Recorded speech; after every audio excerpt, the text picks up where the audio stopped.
సంవత్సరం ఎక్కారండి. మరి వస్తా మీకేం తేకపోతే మీరు ఫీల్ అయిపోతుందని చెప్పి మీకేం బాలకృష్ణ బన్నీలు, బ్రహ్మానందం కడ్డాయిలు, అల్లు అర్జున్ ప్యాంట్లు, నాగార్జున షర్ట్లు తెచ్చామండి.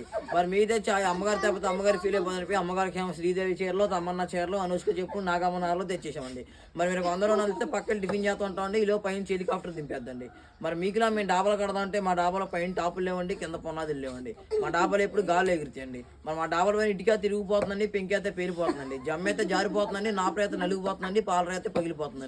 అందుకని మా కలెక్టర్ గారు మా కోసం భలే కలప కనిపెట్టారండి. అదేం కలప అంటే జిల్లేడు కలప, బొబ్బాస్ కలప, వరిగడ్డతో వాసాలు, చీపురు పూలతో కిటికీలు, పైన కోడిబెండతో స్లాప్ అండి. పైన కోడిబెండతో స్లాప్ ఎందుకంటే వచ్చే వర్షాకాలంలో కారు సువాసన వస్తాయండి. మరి మా ఇంట్లో డబ్బుకి దానికి లోటు లేదండి. మరి మా ఇంట్లో ఏట్లు పోయి కోట్లు దానికి వచ్చినాయండి. మరి మా ఇంట్లో కోట్లు ఉంటే కుక్కలు తినేస్తుందండి, 1,00,000 ఉంటే నక్కలు తినేస్తుందండి, 7 ఉంటే ఎరకలు తినేస్తుందండి, 10 ఉంటే పనులు తినేస్తుందండి, 6 చిల్లర ఉంటే చీమలు తినేస్తుందండి. తినడానికి ఎత్తుమే బస్సు తప్ప ఏం వెళ్ళలేదండి.